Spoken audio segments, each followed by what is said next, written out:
I don't stand side by side with nobody till I bleed with them first. What did we just see? You probably think this world is a dream come true. When I step into this ring, yeah, bro, I am addicted. Don't sleep on Luca! Maybe tomorrow we'll all wear 42. If you fight for your dreams will fight for you! DPR IAN is an Australian-born singer and rapper. Real name Christian Yu, used to be a part of the idol industry, being the leader of a K-pop group in the mid-2010s. However, after the group disbanded, Yu, along with some fellow artists of his, went on to form their own label, Dream Perfect Regimen. If you've been watching this channel for quite some time, you know I have technically already listened to his entire discography. I listened to his first 2 albums during my first 100 days of walking, and his recent release made my top 10 albums of 2023. But I decided to review it today, hopefully in more detail. With that being said, let's start with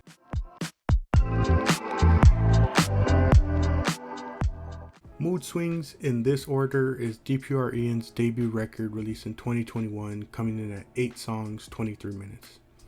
Mito opens the record as a sort of soft yet ominous introduction. This pairs so beautifully, you know, with the song So Beautiful. So Beautiful opens with this beautiful violin paired with a rainy background. I really love the whistle in this song. I mean, who doesn't love a good whistle in a song? Another aspect I enjoy is the soft nature of Yu's vocals. It adds that sort of gothic / Victorian atmosphere created at the start of this album, if that makes any sense. I especially enjoyed the parts where he goes high with his vocals. And can we just talk about the inclusion of brass instrumentation on this one? Really loved that. Was really nice. Things then slow down with Dope Lovers. You described this song to be like an addicted type of love, one that you can't stop going back to even if it causes harm. One of my favorites from the record. No Blueberries sees you collab with fellow DPR running mate DPR Live and artist CL. I really enjoyed CL's vocals on this one, and the overall theme of having difficulties forming relations with new people. I especially liked how you touches on the sort of stress behind all that, like trying to form relations with people and having to understand why certain relations aren't working or being built as well. After this, we get one of my favorite songs from the record and the entire discography as a whole, Nerves. Nerves talks about heartbreak and more specifically the emotions that come with it. You sort of focuses on the pains of heartbreak, but also the desire for closure. The whole song is like getting everything off your chest to not leave any feelings unsaid and unresolved. My favorite part is the chorus where he tries to plead that he's okay and reassures, her that he isn't lying about his feelings. And yet in the second half of the chorus, every time he says I'm fine, there's no F, signifying his denial and inability to display his true emotions about the heartbreak. Perhaps trying to keep the split as mutual as possible, or maybe that he feels he has he doesn't have the right to try and fight the breakup. A masterful display of emotion and composition. We see those higher pitched vocals returned on the song Scaredy Cat. Scaredy Cat plays off the phrase curiosity killed the cat. Everyone is so curious, but yet they're still afraid of the unknown, is how you described it. I think the higher pitched vocals were also a great creative direction taken for such a topic. We then move on to our next song, which is Welcome to the Show, which is very dramatic sonically. Yu's vocals adds to this as well, and everything is like done intentionally in a way. As you puts it, this song was a song that he was only able to write and compose during his lowest points, and because of that effort, you very much feel all the different emotions on display with this one. The record closes with No Silhouette. Throughout the record and in the record name itself, Yu describes this other self, this other character called Mito. Mito is supposed to represent this darker side within you, and No Silhouette is supposed to signify sort of losing that other self, thus no longer having that shadow following you. But Yu begins to realize that maybe he needs Mito, and and another way you can look at it is that not necessarily that he lost that other self, but maybe that silhouette is no longer following him because he's become one with that other self. Overall, a nice, fun, sort of cinematic close to a great debut record.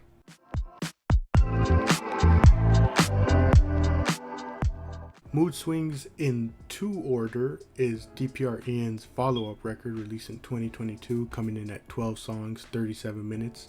The record opens up with Seraph. Seraph serves as lore for the character Mito. Essentially, we learn of his descent that came as a result of his jealousy and hurt. Very dramatic and beautiful. One Shot plays off like a war anthem in a way. You describes Mito wanting to battle and feeling confident that he could do it all in one shot. Mood is a song that kind of touches on the battle between you and Mito. Basically, it describes how quickly he seems to shift between the two, you know, like this transformation just can happen so seamlessly. Merry Go is a slower, smooth song. I really enjoyed the vibes on this one and the vocal direction, especially taken in various parts on this song. Ribbon is such a catchy song. I just love everything about this song, from the vocals to the sort of complex, bouncy instrumental that we get in the back. Afterwards, we get Winterfall, which is absolutely one of my favorites from DPR IAN as a whole. The whistle returns and it just adds so much to that instrumental. Used vocals on this one, more specifically his tone, are the highlight for me. Calico is an absolute hit from this record. You describes this song as as the overall setting for the overall story is how he describes this one. Mr. Insanity is another, no pun intended, insanely catchy hit from this record. I love the synths on this one especially. Ballroom Extravaganza is an upbeat but also sort of dramatic song. You describes it as finding someone, or you know, like wanting to find someone to dance with as the world ends. You know, the world is falling apart, but your main focus is finding the perfect partner for this perfect moment. Another great record that is going to make ranking them extremely difficult.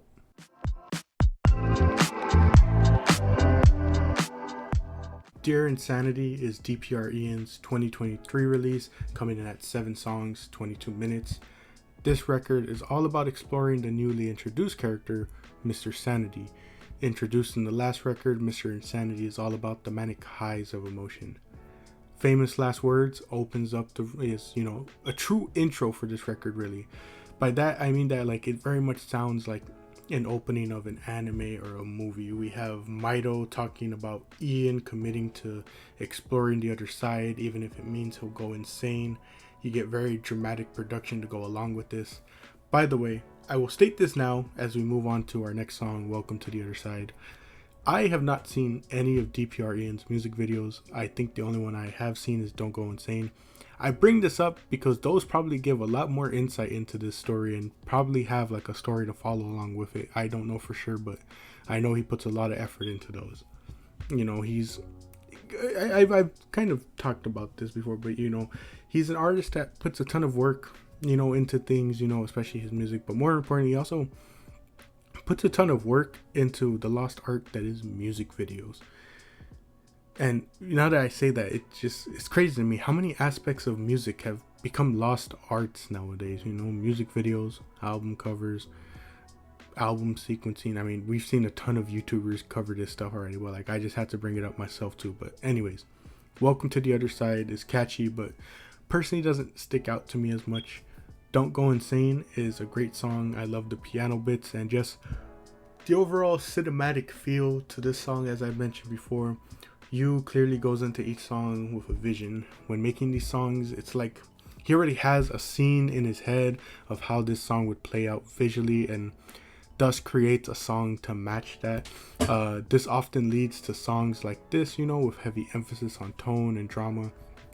Bad Cold is another song where Yu takes a specific vocal approach to match the tone and meaning of the song. So I Danced is a really catchy song. I really enjoyed the production on this one.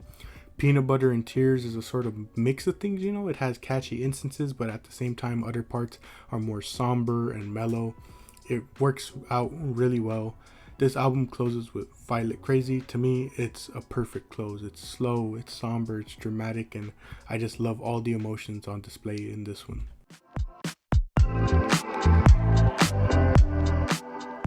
DPR IAN is an interesting artist with some great, compelling music. I love the vibes from everything and give the man behind the character, Christian Yu, all the props in the world for putting this much effort into the music. The man literally built an entire world for the music to take place in, from characters to setting to ideology.